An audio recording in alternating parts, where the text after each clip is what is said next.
Кыргыз сому канткенде туруктуу болот. Кыргыз сомунун бүгүнкү абалы, эртеңки келечеги тууралуу түшүнүктүн бүгүнкү чыгарылышында биз сөз кылабыз. Саламатсыздарбы? Биздин студияга келген конокторду сиздерге тааныштырып кетели. Абдулдаев Мейманбек, экономика боюнча эксперт, Улуттук банктын расмий өкүлү Раушан Сейиткасымова. Биздин студияга кош келипсиздер. Кыргыз сому төмөндөп аткан учурда Улуттук банктын милдети эмне? Закондо жазылган милдети бул бааларды туруктулуу.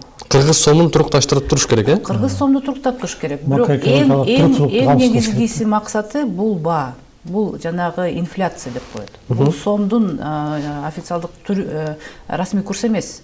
Бул баалар канча өсүп кетти же кандай төмөндөп кетти. Бул инфляцияга көп ой буруш керек. Мисалы, бир жыл мурун инфляция 10,5% болгон. Бул бир эле товарды карабаш керек. 200 товар кирет ушул инфляция санаганда. Аны болсо жана статистика комитет санайт, аны көзөмөлдөйт, карап турат.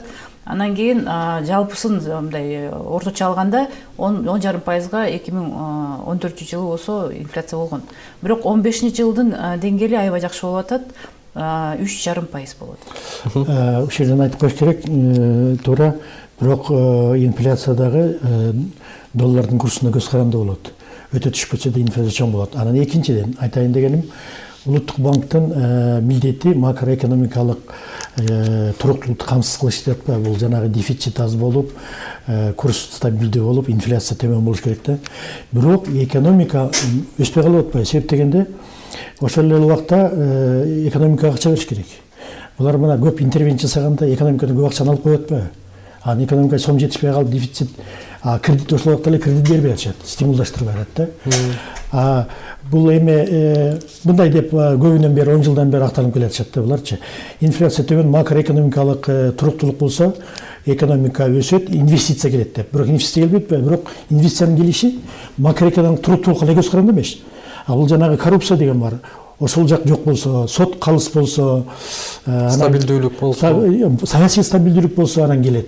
Бизде коррупция деңгээли баягыда эле калды. Анан теневой экономика 60, анан көп чечимдерди чиновниктер, бийликтеги чиновниктер чечет да. Ошону көрүп туруп, макроэкономикалык туруктуулук канча болсо инвестор келбейт. Ал эми инвестор келбесе, анда экономика өсүш болбойт. Анан Улуттук банктын уставына, булардын милдетине бир гана жана макроэкономикалык туруктуулукту камсыз кылып дебей, экономикалык өсүштү камсыз кылышта милдеттүү деп жазса, өкмөт өкүлү, ошондо анда тең салмактуу болмок. Анан макроэкономикалык туруктуулукту камсыз кылыш оңой. Интервенция жасалып атпайбы азыр эми? Чаралар туруктуулукту жасаш үчүнчү көп акылдын кереги жок, көптүк күчтүн кереги жок. Изимайт этип коюш керек акчаны, все. Акча бербей койгула, кредит бербей койгула. Болду. Анан мына азыр биринчиден эмне үчүн бериш керек деп атам мен, көбүнчөсү акча. Мына азыр инфляцияга угроза жок. Себеп дегенде рынок ачылды. Мына тиги нефти арзандап атат, товар көп келет, инфляциянын эки источниги бар. Бул энергоносительдер кымбат болсо, анан дефицит товар болсо, инфляция болот. А бизде мына дефицит товар деген жок. Себеп дегенде көп келет азыр, рынок ачык болот атпайбы?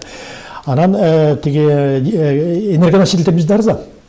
Ошон үчүн ушул убакта, ушундай кризис убагында биздин ишкерчиликке, частный эмес, реальный секторго көп акча бериш керек.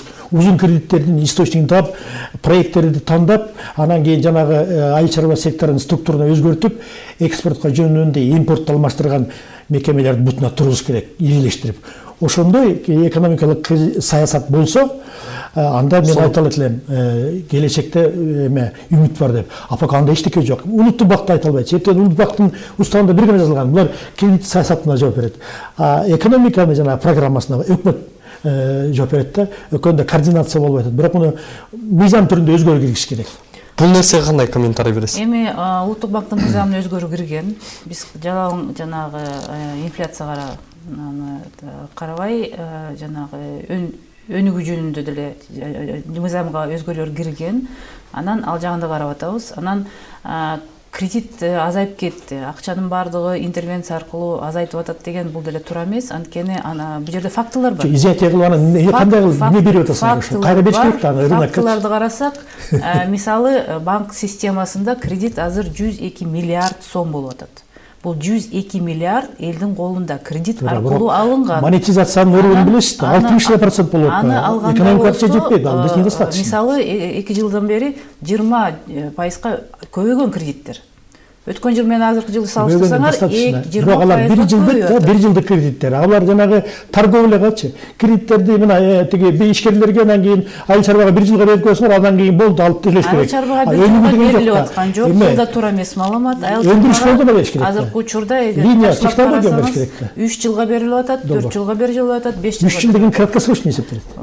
Мурун болсо жарым жыл берчү. Анан кийин уже мисалы өкмөт уже 4-чү жыл азыр финансирование сельского хозяйства деген 4-чү программа болуп атат. Бул 4 жылдан бери болуп аткан айыл чарбага берип аткан акчалар 3 жылга берип атат. 3 жыл берилип атат. Бул кыска айтып атам го. Жанагы российский фонд 7 жыл деп атат. Бул эми турага. Бирдемеден башташ керек да. Сразу эле 15 жылга акча каражат тапып. Тургузуштукту калыптоо үчүн агай айткан маселелерди ишке ашырса, Улуттук банк ушул нерсеге бир мойнуна алып Улуттук банк ал нерселерди күнүгө эле жасап атат. Бурун деле жасаган, азыр. Бирок моюнга алып бир гана Улуттук банкка көз каранды эмес. Бул жерде мамлекеттик деңгээлде мыйзамдарга өзгөрүү киргизип, жанагыдай жоопкерчиликти жасаш керек да. Жасабаганга жасай албай же эмеси жок болсо отставкага кетип, ротация болуп туруш керек да, жаңыланып. Анда болбойт атпайбы биздечи?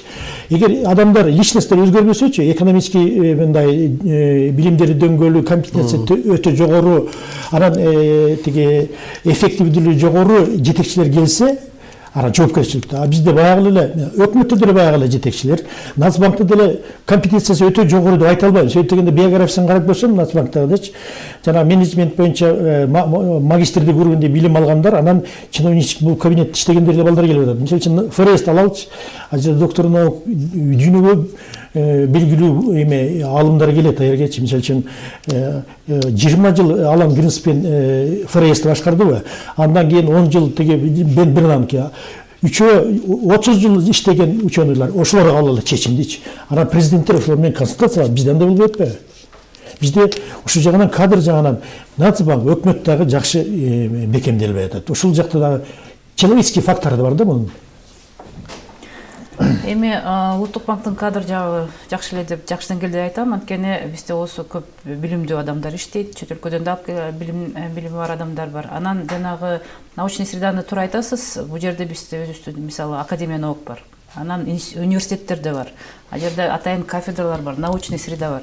Ошолорду өзүнүн көз карандышын берип турса, бул деле жакшы болот эле. Аны жалаң эле Улуттук банкка эмес, өкмөткө да берип, өзүнүн жанагындай. Бирок көбүнчө ошол мисалы изилдеген, анализдеген кагаздарды карасак, көбүнчө баардыгы эле теория болуп атат. Мындай практикага кире турган мындай предложениялар болсо анча эмес болуп атат да. Ошону да карап, мындай башка деңгээлге көтөрүш керек, бул туура. Ошол себептен ушул жылы болсо жанагы наука культуранын жылы деп илимий разработкаларчы, тажрыйбалар толтура. Экономикалык чара көрүлгөндө экономика өскөн мисалдар көп эле. Ошолорду колдонбой атпайбы бияктачы. Анан буларды контролдогон көбүнчөсү эме да, эл аралык валютный фонд, дүйнөлүк банк, анан ошолордо көп параметрлер контролдойт да. Себеп дегенде дефицит бюджет 20 миллиард болуп канча процент болуп атат? ВВПнын аз 3%, 4% деп атабы, 5% деп. Анан ошону жабыш үчүн булар көз каранды болуп кредит сурап атпайбы? Ошол аркылуу бир рычаг бар да, бул бирбей коюп силер моундай кармашыңар керек. Кредиттин эмеси. Көз каранды кылып, көз каранды кылып атпайбы? Анан мына азыркы кредиттин мурда былтыркыларын карыз алып келип жапты эле, быйыл кандай болуп жабат? Анан манагы жана налогтор менен жапкысы келип атат окшойт мен ойлойм. Кредиттерди чет мамлекеттен жардамдарды мисалы үчүн эмнеге алып келишет? Жана көбүнчөсү мындай эмнени кармап турат бул Кыргызстан? Мындай көп түрлөр бар кредиттердинчи. Жана инфраструктурный көп жылдык деген жана жол, аэропорт, тигинде мындайларды салгандардын кредиттери өтө көп жылдык. Анан кийин жана дефицит жапкан кредиттер бар алар. Ошолорго ал бул внешний долгду көбөйтөт. Анан экинчи жолу бар, жана ценный бумагаларды сатып, анан экономикадан акчаны алып коюп, анан ошо кредит жапкандар бар, потребление, они развитие эмес да алчы. Анан тиги гранттарды алып атышат, мисалы үчүн Турциядан, Россиядан берип коюп атат, 30 миллион, Турциядан 30 миллион берип коюп жапчу да. Быйыл менин көз карашым боюнча дефицитти мына эртерээк жанагы эки страховой эмелерди киргизип атышпайбы? Недвижимость менен жанагы кайсы да бир ошо менен жабабыз деген ой бар окшойт менимче. Менин оюмча, социальный страхование реформа кылмайынча, мына жаңы экономикага налог алып, не практически бул налог. Ошол аркылуу жабабыз деп окшойт деп калдым да. Рахмат. Эже дагы канча убакыт кыргыз сомун интервенция аркылуу кармап турууга болот мисалы? Качанга чейин ушинтип кармалып келет дейм? Бул жерде болсо качанга чейин кармалып келет деп айтканга бул деле туура эмес суроо болот болуш керек. Анткени бизде мисалы Канча убакытта мисалы улам эле интервенция жасадык ушинтип келип атпайсыздарбы? Мыйзамча эмди суроо. Себеп дегенде Кыргызстанда өзгөрмөлүү курс. 4 ай, 1 жылда айтпасар фондубуз резервибиз Мен жооп берейин анан кийин. Кыргызстанда өзгөрмөлүү курс. Ошол себептен суроо талап менен ал жанагы аныкталат. Бирок жанагынтип кескин өзгөртүп өтпөш үчүн интервенция болот. Анан интервенция болгон күнү болот, болбогон да күнү болот. Азыркы учурда биз көзүнчө мындай карасак, мисалы жана тышкы шоктор көп болуп атпайбы? Нефть түшкөндүктөн Россия менен Казакстан жанагындай көйгөйлөргө учурап атат. Ошол себептен ошол жактан бир нерсе коркунучтар келип атат. Эл болсо ошодон коркуп атышат. Бирок ошондойдо биз азырынча убакытынча ошондой туруктуулукту сактап суроо талапка жараша берип атасыңар да, интервенция, правильно? Анткени портфель формируется, спрос, мынча доллар керек деп чынбы? Азыр болсо да башка нерселер бар. Кышында мисалы январда дайыма суроо талап көбүрөөк болот. Январда дайыма жыл сайын Улуттук банк өзүнүн интервенциясын мурунда жасап келчү, азыр да жасап атат. Анан жай келгенде жана туристик сезон келгенде бир аз суроо талап азаят. Ошондо интервенциялар кичине төмөндөтөт может. Ал туура, бирок мындайда мунун да чеги бар. Мисалы үчүн азыр Улуттук банктын мен акыркы убактарда айткандарын угуп атам. Бизде золотой валютный резерв достаточно, 1 миллиард 700 миллион, 750 миллион деп атпайбы? Анан бул жана 4 айлык импортты камсыз кылат деп атпайбы?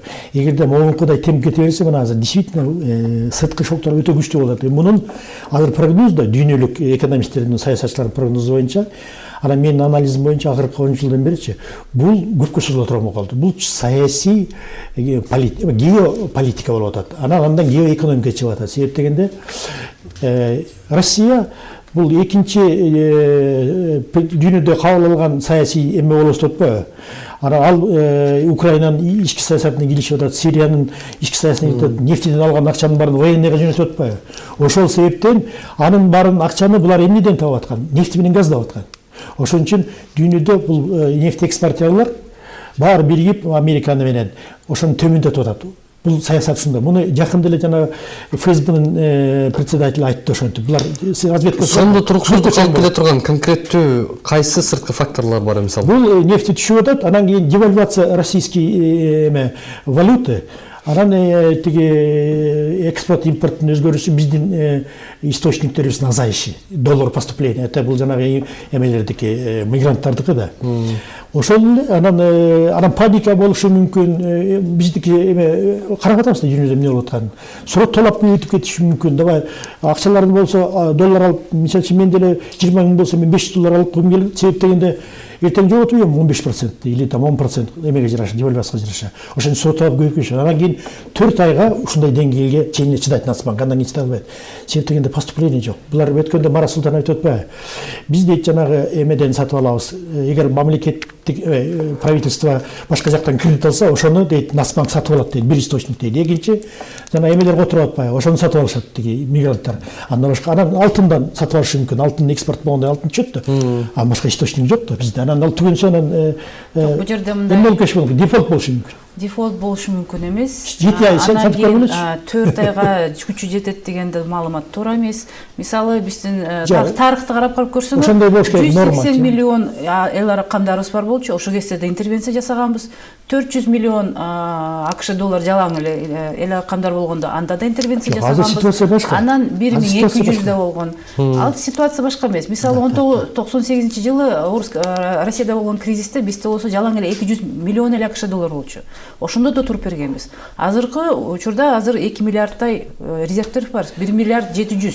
Бизде мындай жакшылап чогултулган резервдер болот. 2007 жылдары, 8 жылдары 3,5 миллиард долларга чейин акта болчу. Азыр которулган жок. Анткени экономика баары бир Россияда иштеп аткан, биздин мигранттар жакшы которуп аткан. Азырында чыкты өзгөрүп жок. Анан нефть азыр катты түшүп атат. Мунун түшөрү долго болот дагы. 15ге чейин түшөт барчы. Себеп дегенде Россияны алсыздандырыш керек болот баргачы, Западкачы. А биз өтө азыр байланышканбыз. Биз экономикабыз Россия менен болуп калбайт. Байланыш катуу байланыш. Ошондо орус кандай кыйынчылыкты көрсө, биз да жок, андай болбойт. Ошондо кыйынчылык көрөбүзбү? Андай болбойт. Анткени мисалы Россия экономикасы ооба нефть менен байланышкан. Кыргыздыкы башка байланышкан эмес. Казактар деле мисалы. Биздин өтө чара көрүш керек. Бирок мисалы нефть 100төн 30га түштү. Эми $70 түштү. А дальше $70 түшө албайт. Көп болсо даже 0 жетсе, 30 эле долларга түшөт, мисалы. 28-ге түштү эле. Бүт болгон көйгөйлөрдү уже эл тартты, мисалы. Болгон Таможенный союзга киргендигибиз дагы бир роль ойнобойбу бул жерде. Ал роль ойнобойт. Ал кайра бизге азыркы учурда мисалы жардам берип атат. Анткени границалар бир аз болсо да ачык болуп атат. Мигранттардан акча келбей калды деген маселелер. Жанагы нефтлердин сатылбай калгандыгы. Жок, мигранттардын акчалар келбеген башкача. Бул мисалы рубль аркылуу мигранттар бизде Россияда көбүнчө иштешет. 97% мигранттар ошол жактан акча салышат. Рубль аркылуу алсак көбөйүп атат наоборот. Мисалы мурун болсо рубль менен которгон жок, доллар менен которгон жок, рубль менен которгондо, рубль менен зарплатасын алат, рубльдан жарымын которгон туура, ал окутуш керек да. Мурункудан көбөйүп атат. А бирок жанагы Россиядан алган эсептегенде математически эле азайып атат. Бирок мындай да, долларда албай, анда рубль алыш керек. Ошондо бизге долларга басым азаят. Мисалы үчүн алар рубль менен которсочу, ошону кайра нефти газ менен биз ошону алышыбыз керек да, бирок ага российский өкмөт бокулун берет. Азыркы учурда жанагындай өзүнчө переговорлор болуп атат. Мисалы Газпром нефть барбы бизде. Алар доллар менен кылып атышат. Жалаң доллар менен жасачы. Азыр 2 жылдан бери 15 жыл көбүрөөк баштады. 30% жана төлөмдөрүн российский рубльга өтпөдүбү. Ошон үчүн бир аз мындай мына газ азыр доллар менен переговор жүрүп атат, бирок алар макул болбой атышат. Россия мен мына өткөн жумадагы өкмөттүн айткандарын прессадан окудум. Пока переговорит, но пока Россия макул эмес. Биз менен эле эмес, башка өлкөлөр менен деле, мисалы үчүн ошол эле тиги Казакстан, ошол эле Россия менен пока доллар менен болуп атат. Эми бүгүнкү мындай даяр келишим жок, бирок переговорлор болуп атат. Анан кийин эртең макул болобу, макул болбойбу, бирок ошондой бизде иш аракеттер бар. Ошого аракет жасайбыз. Жанагы мына российский экономика нефтиге байланыш биздики нефтиге байланыштуу туура. Бирок биз чара көрүшүбүз керек. Биздин реальный секторду өнүктүрүш керек. Анткени биздин национальный валютабыз, бизде экономический суверенитет болуш керек. Биздин валютабыз керек. Ошон үчүн биздин экономика только сом иштеш керек да. Сом иштеш керек да. Мен ушул жерде кыстырмагай сөзүңүз кулай. Айтсаңыз да, бүгүн экономикалык катнашыбыз, биздин алып сатуу маселелерибиз жанагындай үй, машиналардан төмөнкүлөр деле уже азыр бизде доллар менен болот атпайбы? Бул нерсени эми кантип биз чанып сомго өтсөк болот? Өтө алабызбы? Биздин бир эркибиз болобу? Аны өкмөттө, бийликте эрк болуш керек. Анан чара колдонуш керек. Буга экономикалык, административный эмес. Экономиканы стимулдаштырыш керек. Сомдун баркын көтөрүш керек. Экспортту көбөйтүш керек. Сомго талап көп болуш керек. Бүгүн кабалдыга биз өтө алабызбы ушул нерседе? Өтсө болот. Өкмөт программа кабылдаш керек. Ошону иштеш керек. Бул реальный ишти ишке турган нерсе булчу, негизичи. Мен айтып аткан себеби ошол да, өкмөттө компетенциясы жогору, иштиктүү адамдар болуш керек. Реальный иштеген, реальный программа кабылып ошону ишке ашыргандар болуш керек. Бул реально. Бул жерде мен анан улуттук банк менен өкмөттүн эмеси саясаты шайкеш болуп, анан контролдош керек. Мун үчүн коммерческий банктар доллар менен бериш керек экен. Биздин улуттук валютабыз бар. Ошону кармаш керек. Эмне үчүн буга чейин жасабай келген? Мен көчөгөндө айттым, эмне үчүн жасабай келген? Муну негизи жана теневой экономика 60% болуп атпайбы? Ошонун көбү эле доллар менен. Ошону кармаганын көбү бийликтеги кишилер. Мисалы үчүн депутаттардын көбү, өкмөттөгүлөрдүн көбү. Буларда конфликт интереси бар да, ошон үчүн буларга өтө контролдогусу келбейт. Мисалы үчүн Абенканын көбү деле ошолорду. Мен билем мен. Абенканын көбү деле ошолорду. 300дөн ашык Абенка. Анткени мындай да, доллар деле товар сыяктуу. Муну сатып алып оокат кылып маржа көбөйүп аткандар көп да. Спрос бар. Ошон үчүн доллар кайерде гана болуш керек? Обменкада, банкта гана болуш керек. Анан ичинде машина сатып алабы, тиги эмени сатып алабы, үй сатып алабы, ошонун баары сом менен жүрүш керек. Кредиттерди азыр доллардан азыр жана көчөгөнү бул безналичный болуш керек да. Безналичный болуш керек. Банк аркылуу өтүш керек. Ошонун баары эске салыныш керек. Мисалы үчүн доллар болсо, ал банкта болуш керек. Ошонун источнигин талап кылыш керек. Ошондой эрки жетсе, муну ишке ашырса болот. Ошондо сомдун баркы көтөрүлөт. Сомдун баркынын көтөрүүнүн жолу ошол да. Мисалы үчүн сомдун баркы жакшы эле, бирок мындан ары көтөрүш керек. Анан мен айтып атпайбы, экономика мисалы үчүн долларлаштырып атпайбы, анан экономикада монетизация деген бар. Бизде 60%.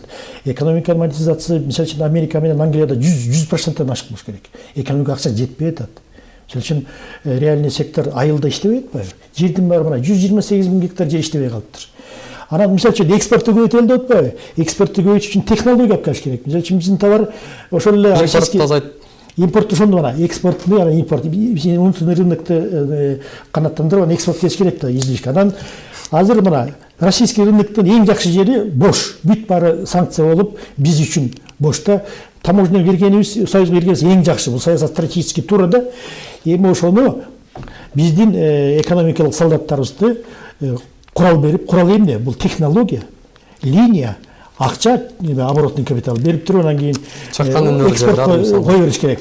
Ошол эле этти дагы эмени тиги малдын породосын көбөйт берген, аз убакта тиги привес бергендерди өндүрүш керек. Анын товарный види болуш керек. Анан ошондо жанагы Аргентина менен башка жактан келген эттер менен келечекте конкурентке жөндөмдүү болуш керек да. Биз ошону 1-2 жылда бутуна 3 жылда тургуза албасакчы, мисалы үчүн российский кредитти берип, анда биздин таможенный союзга келгенибизден эмеси мааниси жок болуп калат абсолютно. Ошондо кризистер настоящий башталат. Ошондо дискредитация болот жанагы таможенный союзга келгенибиз. Биздин бир гана жолубуз бар болчу. Таможенный союз. Анткени биздин рынок жанагы 2 миллиард, 3 миллиард рынокко турсак, анан биз 180 миллиард рынок өтүп кетип алдык деп атпайбы? Биз жанагы батыштын рыногуна эчтеке кое албайбыз. Бир гана алтындан башка. Ал эми российский рынокко, традиционный биздин рынок, аяка кое алабыз. Мисалы Сибирь, Волга, Дальний Востокка, биздин южный товарларды, переработка, помидор, консерва, там овощи, фрукты, ошол эле эт, ошол эле кой. Кыргыздар бул нерсени өзүнөн чыгарбай бүгүн Кытайдан алып жатпадык. Ошону кыскартыш керек да. Жок да бизде азыр. Эми жана азаят, жанагы таможенный союзда сырткы таможенный границасы Кытайдыкы болуп калбайбы? Ал азаят. Жана текстилди өзүш керек бийден, текстильный отрасльлер да. Ошондо да анан эң жакшы жери биздин туристский эмегечи российский туристтер келиш керек.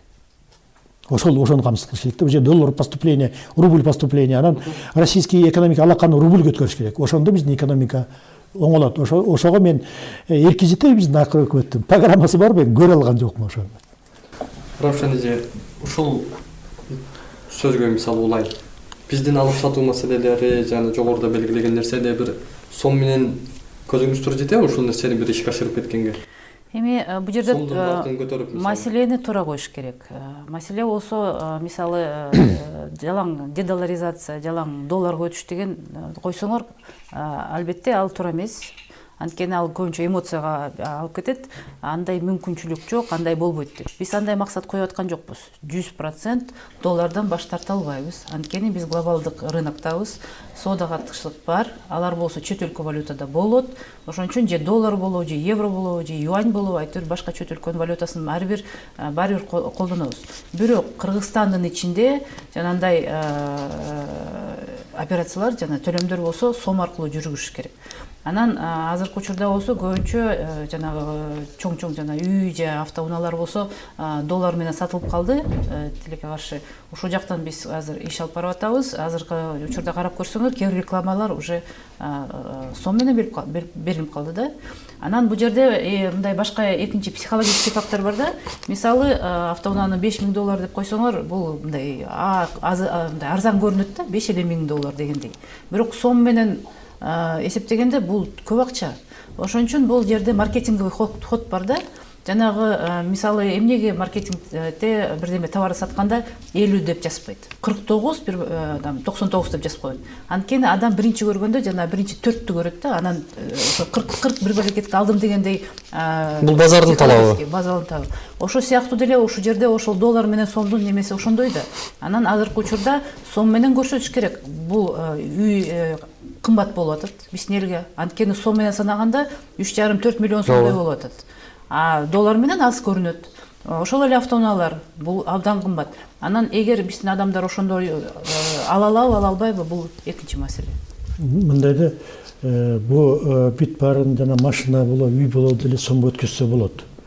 Себеп дегенде муну талапты туура коюш керек. Анан ошол источнигин көрсөтүп, анан безналичка өткөргөнгө Нацбанктын бийликтерине эркизитет, мунун механизмдери деле бар.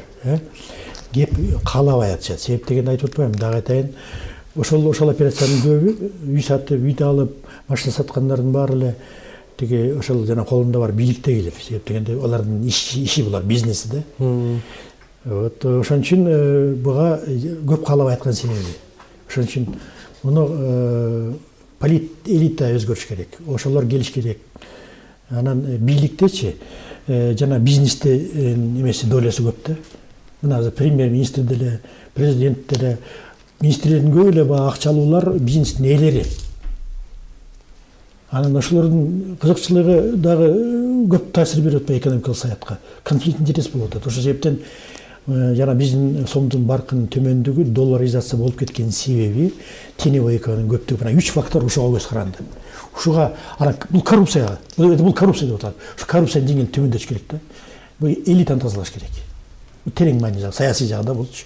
Сомдун сапаты үчүн эми конкреттүү айтсаңыз да кандай реформаларга муктаж бүгүн Улуттук банк и өкмөт? Ооба, бул өкмөткө жараша. Бул экономиканын структурасын өзгөртүш керек. Структурасы эмне бул? Биздин структура экономика жеңил өнөр жайы, тоген, айыл чарба, курулуш, анан жанагы сервисный экономика деп коет. Сфера услуг деп коет да, ал 51% түшөт. Анан машиностроительный, электроэнергетика, промышленность деңгээли өтө түшүп кеткен. Ошонун ордуначы биз реальный секторду коюшубуз керек. Айыл чарбанын экспорту мына 16 болуп атпайбы бизде ВВПдон келечи. Ошону да бир 10% көбөйтсө болот. Жана жерлерди, малды көбөйтүп, ошону переработка жасап, ошонун жана добавочный стоимостун көбөйтүп, товарны битке келтирип, анан экспортко көбөйтсөчү. Ошондо гана доллар поступление, валюта, рубль поступление болот. Ошентип баркы көтөрүлөт да экономика. Бүгүн ал секторубуз мисалы өзүбүздү камсыздай албай атпайбы мисалы өзүбүздү кетип кетет. Ошол структура мына тиги налогооблагаемый базаны жана өндүрүүчүлөрдүн санын көбөйтүш керек. Мекемелерди көбөйтүш керек, цехтерди көбөйтүш керек. Тигүүчү, переработка, өндүрүүчү жана обрабатывающий отрасль, допустим, жана станоктор иштеп аткандар бар, детальдар жасагандар бар. Ошолорду көбөйтүш керек да, ошолорго стимул бериш керек. Ошондо экономика структурасы өзгөрөт ошондо. Азыр бизде экспорт жасайт. Бул ишке аша турган нерселерди айтып атасызбы, мисалы? Ишке ашат мунун бар башат. Себеп дегенде өкмөт мына азыр кредит бергиле иштейбиз дегендер көп аябай. Кредит ала албай атышат көп жылдык. Ошондо реальный эме тиги өндүрүш пайда болот. Өндүрүштү өзгөрбөйүнчөчү, структурный экономия өзгөрбөйүнчө бизде эчтеке өзгөрбөйт. Мен ачык айтып коеюн, өкмөт ошону деле көзү жетип атат. Бирок ага акча керек. Анан бир жакшы жери мына орустар $500 миллион бербедиби? Эми $500 миллион беребиз деп атпайбы. Бул огромный акча. Ошону 2-3 жылда реализация кылып, ошону жана көп жылдык кылып кредит берип, производственный өндүрүш базасын түзүп алышыбыз керек да. Ошону ишке ашат. Кандай реформаларды айтасыздар мисалы? Бул айткандарды алса болобу? Албетте болот, бирок бул жерден айтып коюш керек мисалы биз жалаң эле административдик чараларды көрүп аткан жокпуз. Ооба, административдик чаралар бир аз болуш мүмкүн, алар болуш керек. Бирок биз мисалы коммерциялык банктар менен иштегенде, анын көбүнчө коммерциялык банктар азыр билип атат, мындай түзмө-түз элде кардал менен иштеп аткан жокпуз. Ошон үчүн биздин жанагындай косвенный рыночный механизмдерибиз азыркы учурда коммерция аркылуу элге жетет. Мисалы азыр биз коммерция банктарга жанагы ипотеканы болсо доллар менен бербегиле деп талап коюп атабыз. Жалаң сом менен бергиле. Анткени ал аябай узун мөөнөттөгү кредит, анан кийин ошондой кийинки жанагындай кыйынчылыкка учурабас үчүн сом менен бериш керек. Анан жана эми алып койгондор буга чейин алып койгондор эмне болот? Азыр көтөрүлүп атпайбы мисалы? Койгондор алар болсо азыр бизде болсо мындай ипотека аябай жанача Казакстандагыдай же Россиядай аябай мындай өнүккөн эмес болчу. Бир аз бар банктык системада, бирок мисалы мындай карап көрсөк 90 миллиард сомдон 6 миллиард эле ипотека берилген да. Бул аябай аз. Ошо жана казак банктары берчү да. Анан мисалы азыр банктарга ошондой айтып атасыз. Жанагындай потребительский кредит болсо, аны доллар менен берип не кыласыздар? Мисалы адам холодильник же телевизор алгысы келсе, ал андай эле кымбат нерсе эмес, аны болсо сом менен берсеңер, ал же 6 айда же 1 жылда жабыла турган нерсе, ошону сом менен бериш керек. Ошондой коюп атабыз. Будан тышкары биздин жанагындай өзүбүздүн жанагы инструменттерибиз бар. Мисалы резервный требования деп коет. Анан кийин резерв жанагы РППУ деп коет да, ошондой коэффициенттерибиз бар. Ошол аркылуу иштеп атабыз банктар менен. Азыркы учурда болсо, эгер сом менен кредит берсеңер, резерв 0%. Валюта менен берсеңер, резерв 12% жасайсыңар деген талап койдук. Бул эмнеге алып келет? Бул болсо банктар жанагы доллар берген кредит мурун кызыгып турса, азыр кызыкпай калышат да. Анткени сом менен бергенге ошондой рыночный механизм, рыночный инструменттерди көп жасадык, көп жасап атабыз. Бирок бул түзмө-түз жанагындай кардаларга байланышпагандыктан алар көп көрүнбөйт, бирок банктар аркылуу алар иштеп баштайт. Ниманбек Бул мындайга мен айтып коечу. Улуттук банкчы банковский система деп коет. Бул улуттук банк, анан кийин коммерческий банктар да. коммерческий банктарды жанагы мыйзам чегинде, анан булардын бийлигин администрация менен колдонуп, ишкерчилерге кредит бергенге мажбур кылыш керек. Ошолорду багытташ керек. Булардын бийлиги жетет агачы. Бирок баягы долларизация болгон убактачы коммерческий банктардын көбү депозитке эме ала башкан, доллар ала башкан да. Аны доллар менен берип, жанагыдай өз маржасын албаса, булар утуруп ийет да.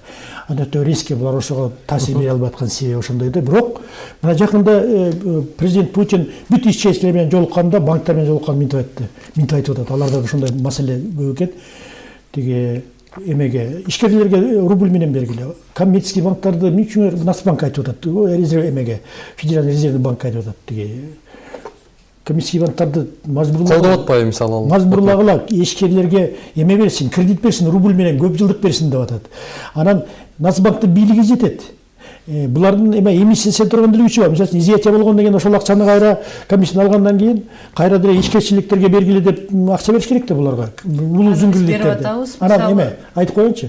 Булар наоборот алып коюп атышат, суга чейин алып келген. Комиссия банктардын кредиттери бар да. Анан булар жанагы кымбат баалуу кагаздарды бере коет дагы, булар ошо коммерческий банктын ишкерлерге бере турган кредитти алып туруп бюджеттин дефицитин жапканга берип коет атпайбы. Изъятие болуп калып атат да. Булар ишкерлер менен конкуренция жасап атат өкмөтчү кредитке. Ошон үчүн бизде экономика акча жетпей атат. Ошон үчүн наоборот бериш керек. Расширить этиш керек. Мисалы үчүн жанагы эменичи, тиги монетизацияны 100%ке жетиш керек. Узун кредит бериш керек. Азыр учур келди. Себеп дегенде инфляция төмөн болот. Себеп дегенде рынок ачык, товарный дефицит болбойт биздечи, продуктовый. Ошол сабакта берип алыш керек. Бул жерден мындай жалаң эле бериш керек деген суроо койбош керек. Анткени кээ бир кезде бергенде ошол эле мисалы бизнесмендер болсо жанагындай өндүрүүнү өнүктүрбөй бир производство жасабай. Тура, мен макулмун. Бирок аны контролдош керек. Алмасын алып келет, жөтөлкөн мандаринин алып келет. Ал баягы эле жыйылып кетет. Ошон үчүн бергенде да жанагындай производствого бериш керек. Жөн эле жөндөн бербейт. Мисалы биз 4 жылдан бери болсо айыл чарбага, строительство, анан кийин жана промышленностька берип атабыз. Долбоорлор менен бериш керек. 5 миллиард берилди. 5 миллиард сом берилди. Эмнеге биз ушул долларга эле мажбур болуп калдык да, мисалы? Мунун саясаты кандай? Мен мындай да. Ушуга таң калып атам да, мисалы эмне үчүн АКШ доллары дүйнөдөгү эң чоң бир номер 1 акча болот? Туура суроо булчу, мен сизге айтып коеюн сиздерге. Эми жанагы туура айтып атты, Раушан айтып атпайбы? Дедоларизация деген максат болбош керек. Биз долларга көз карандыбыз, себеп дегенде доллар мировой резервный валюта. Доллардын күчү эмнеде? Бул Американын экономисти. Америка дүйнөдөгү экономиканын ким ал эмне кандай болуп атат мисалы? 3/2 бөлүгү.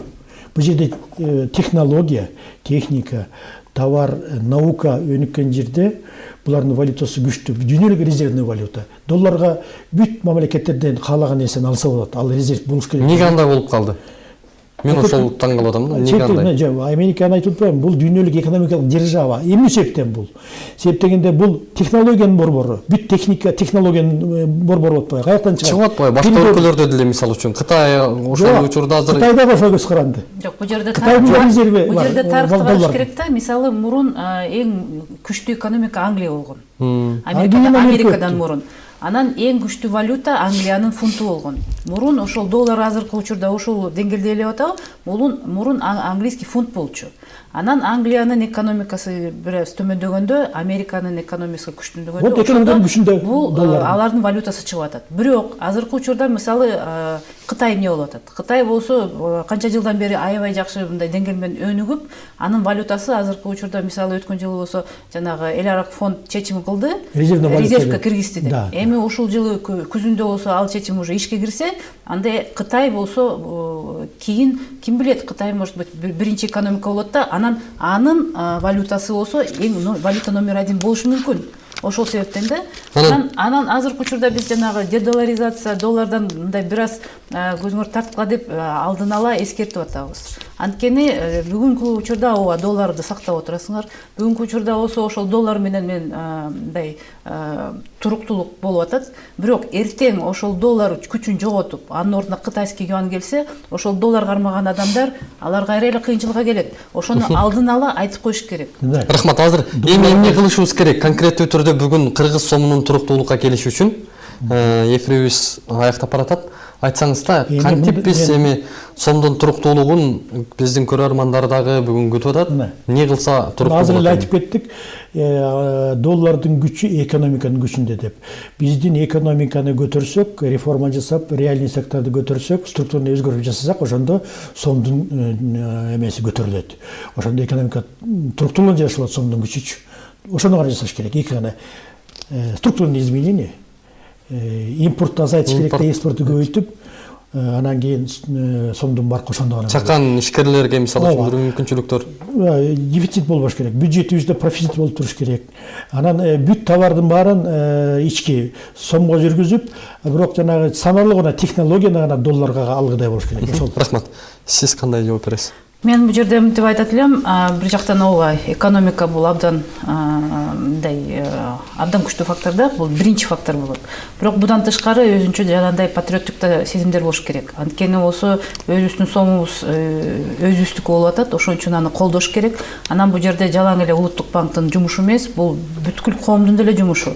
Ошон үчүн мисалы эгер өзүбүздүн алмабыз чыкса, башка чөт өлкөнүн алмасын жебей эле койгула. Эгер биз өзүбүздүн жанагындай май алсак, анда өзүбүздөн май чыгарып, башка жактан аны алып келбей эле койгула.